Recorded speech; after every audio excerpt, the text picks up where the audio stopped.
আপনি আমাদের শেষ দিকে একবারে বলবেন যে ঠিক ১ মিনিটে যে মূলত সাহাবায়ে কেরাম কিভাবে জিকির করতেন এবং তাদের পদ্ধতিটা কি, যদি খুব সংক্ষেপে মূল কথাটা বলেন। সাহাবায়ে কেরামগণ তারাই ছিলেন রাসূলুল্লাহ সাল্লাল্লাহু আলাইহি সাল্লামের কাছ থেকে শিখে তিনি যেভাবে বলেছেন, যে নিয়মে করেছেন, তারা হুবহু সেই নিয়মেই করেছেন। এই জন্য সাহাবায়ে কেরামরা কেউ এই তাসবির ডানা টিপে টিপে কেউ করেছেন। আপনাকে আমি সেটা হতে সময় নেই। আব্দুল্লাহ বিন মাসউদ রাদিয়াল্লাহু তাআলা আনহু তিনি কুফার মসজিদে দেখলেন যে কিছু লোক ওই বিচি টেনে টেনে, তো তুমি জিজ্ঞেস করো তোমরা কী করছো? বলছে যে আমরা তাসবিহ পড়তেছি এটা দিয়ে।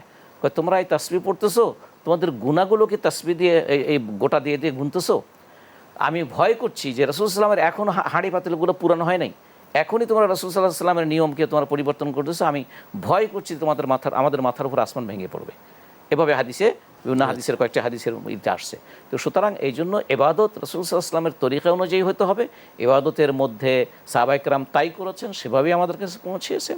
এটা কোনোভাবেই এবাদতকে নিজের মতো করে নিজের পদ্ধতিতে অথবা কোনো তরিকার পদ্ধতিতে অমুক তরিকা তমুক যেই তরিকা সুন্নাহর বিপরীতে চলে, যে সকল তরিকাগুলো সুন্নাহর বিপরীত, যে সকল জিকির আজকারগুলো সুন্নাহর বিপরীত, যে সকল দরুদগুলো সুন্নাহর বিপরীত, সেগুলো দিয়ে পড়া জায়েজ নাই, সেই পদ্ধতিগুলো স্মরণ করাও জায়েজ নাই।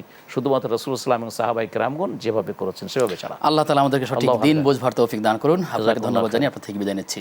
প্রিয় দর্শক, আপনারা দেখছিলেন জিকির করবার পদ্ধতি। আমরা আল্লাহ তাআলাকে স্মরণ করব সকাল সন্ধ্যায়, এবং যখনই সুযোগ পাবো তখনই আল্লাহ তাআলা স্মরণ করব। একটি অন্যায় করতে মনে চাই, কিন্তু আসলে আমি আল্লাহকে ভয় করি, আল্লাহকে ভালোবাসি বলে এই কাজটা থেকে ফিরে এসেছি।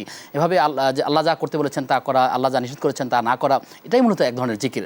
চিন্তাগত দিক থেকে আমি এভাবেই নিজেকে তৈরি করব যে আমি চাই মুমিন হিসাবে আল্লাহ তাআলার সন্তুষ্টি। আল্লাহ তাআলা আমাদের এভাবেই প্রত্যেকটা কাজ করবার তৌফিক দান করুন। আগামী অনুষ্ঠান দেখবার আমন্ত্রণ জানিয়ে আজকের মধ্যে এখানে বিদায় নিচ্ছি। আসসালামু আলাইকুম ওয়া রাহমাতুল্লাহি ওয়া বারাকাতুহু।